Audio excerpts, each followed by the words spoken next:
Good morning, everybody. It's Sunday morning, and I'm doing my thing this morning in my back office. Well, the back office. I sort of have taken this little enclave on. It's like a little womb room for me. It's where I do my internet study on that Brene Brown Oprah course that I'm taking on the gift of imperfection. It's where I sit. I'll show you. See that window? That holds my incense burner, my little candle infuser thing where I can put drops. There's my chair that I sit in as my window. And I'm basically using this room as a place to just pull myself away and heal.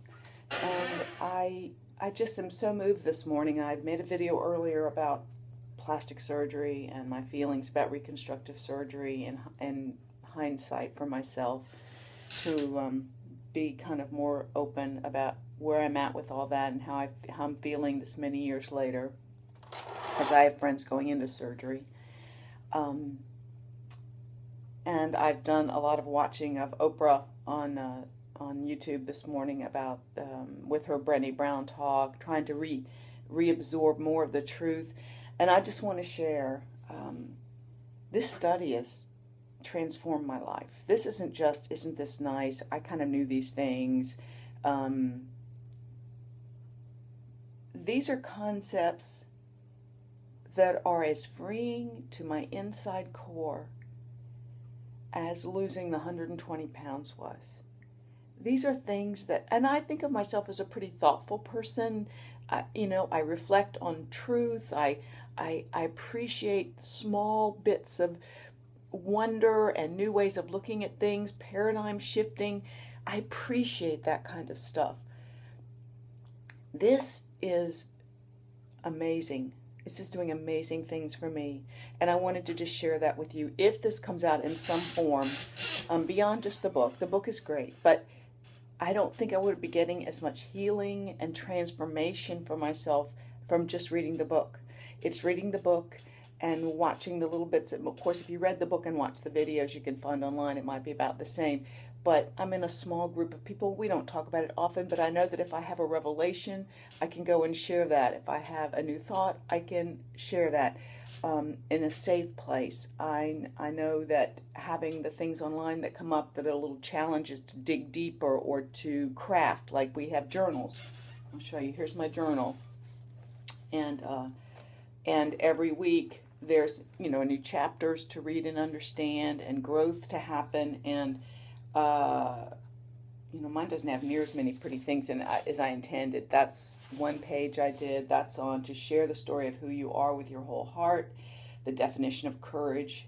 Courage is a heart word. It's about living wholeheartedly out of your heart, and that requires you to be daring, to take risks, because to share who you are from your transparent core place, you are risking, you are daring greatly to be authentic and to put yourself out there.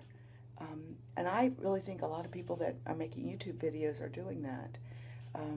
I feel like I did that, but it's in my nature to want to be transparent. It's in my nature to want to be known and be loved for who I am, because I'm a person who is seeking affirmation.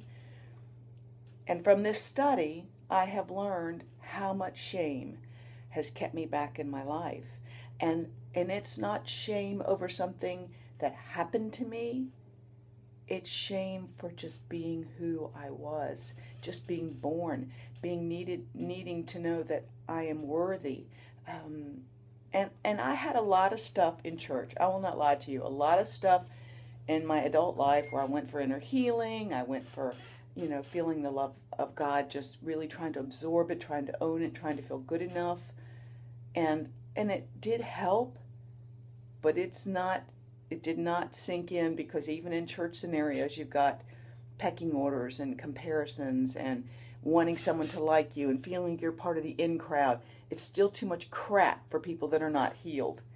And this Brene Brown study is a very different approach to shame and your own. I was born. If you were born, you are worthy. You are worthy. And now I have a deeper understanding. The very first core truth for me was this thing about shame, and how to live authentically, you cannot live with that shame. And my shame was just about not being good enough. So if you're a person who ever says, I'm not pretty enough, I'm not smart enough, I'm not thin enough, I'm not strong enough, I'm not enough, then that's shame. And that's from the outside being placed on you. And I have really practiced in the last few weeks, when any kind of fear would come up in me, a fear of, let's say, the panto. I'm going to be in a pantomime, which is another whole story in England. It's a thing that they do at Christmas time or the holidays.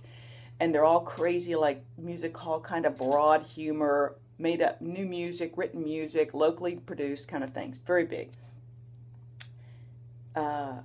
And I so wanted to do something to get through this winter.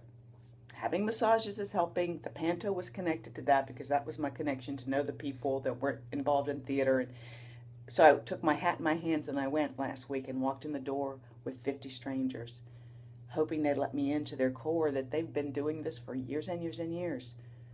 Shame would have kept me back. Fear would have kept me back. But I refused to let the fear keep me from daring greatly to walk in that door. I wanted a place to belong. I belong in a good core of people that love to be together and laugh and do theater. And I haven't been in the theater in 30 years. They accepted me, but I had to be brave to go in that door all by myself. And they welcomed me and they embraced me. Was I afraid, and did I think about it about 6 times over to not do it at all? Yes. The night before, I wanted to go to this music thing where this old 50s band was playing, 60s band was playing.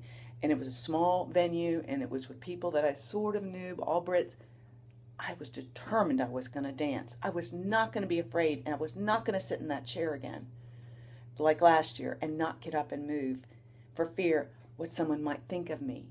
Would I look too big? Would I move like Elaine on Seinfeld? I mean, all the things that have kept me back. Every time I have a fear, now I see that fear as shame. Something has shamed me to make me afraid to step out. It's all false fear, but it's just as real. And it's the thing that has kept me in prison all my life. Before, it was because I was so big, I didn't dare get up out of my chair and dance, that somebody might think something about my body. So I had to put myself down and say, oh, God, I know my butt's so big. I don't know, oh, my God, well, I hope I don't bump whatever it was that body is not here anymore. And yet I still have fear. There are things I am not as afraid of. I have more confidence, yes, but still there's fear. So this is what I wanted to share today. If you are afraid, if you have a flag go up and there's something you're afraid about trying, you want to do something, but you go, oh, that's too big a risk. I'd be afraid. I'd be afraid I might fail. I'd be afraid someone might think something or say something about how I didn't deserve to be doing this or trying that. Oh, what does that American want to be in our panto for? We don't want, what? Who is she? What is we think she should be in our... Nobody thought that. If they thought it, they certainly aren't telling me. The point is, I don't have to be fearful. Here's another example. I went into the panto just wanting to participate, just wanting to help. I will go build the sets in the freezing barn. I will help move the furniture. I just want to be a part of something to get me through the winter. A place that I belong. Not a place I have to change who I am to fit in. A place to belong. So I risked. And I went in and not thinking I could actually be in the panto, hoping I could maybe be in the panto.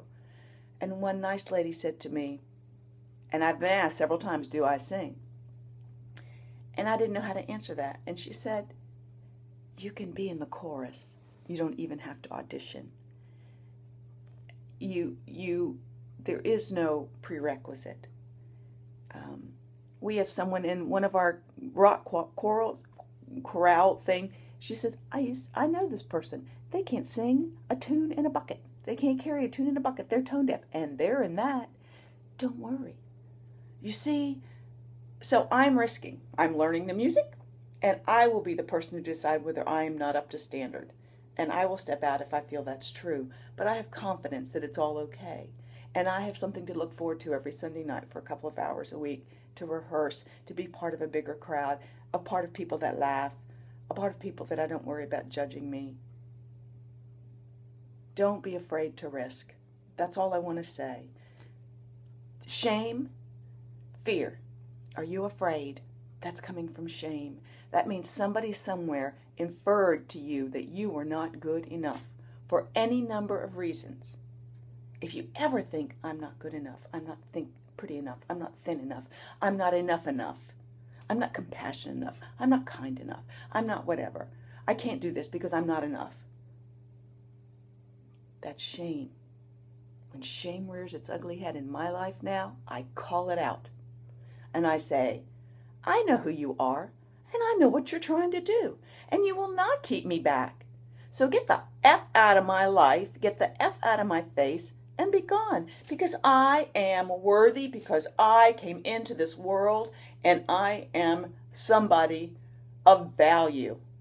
And my value is intrinsic and absolute. From the minute I drew breath, from the minute before I drew breath, my value was intrinsic, not based on my actions, intrinsic, core-based, and no one can take that away from me. Not anymore. And if anyone ever tries, and let's be honest, sometimes most of this is here. No one's really trying to keep you out of something. It's here. So if I'm trying, old shame, old recordings, keeping me back, I tell it where to go. And I stand my sacred ground. From now on, if something flares up, fear or confrontation, I will, even within, I will stand my sacred ground. And I will not puff up to react or shrink back to react. I will stand in confidence that I am enough just by being here. And I hope you will all learn that same kind of truth for yourselves. Anyway, this is going to be too long, so I better cut it off before it cuts me off. I encourage you to look for that Gifts of Imperfection, spirituality kind of growth thing from Brene Brown and Oprah. And if they offer this on a DVD, you can buy the whole program eventually. I would do it. It's changing my life. And this is just the first principle. There were many more principles to come. And maybe it's time I start talking about them here. I've made videos and shared them with my friends that are in the course, but I haven't put them out there. So I'm putting them out there now. I'm putting myself out there once again. Have a great Sunday, everybody, and I will see you around, okay?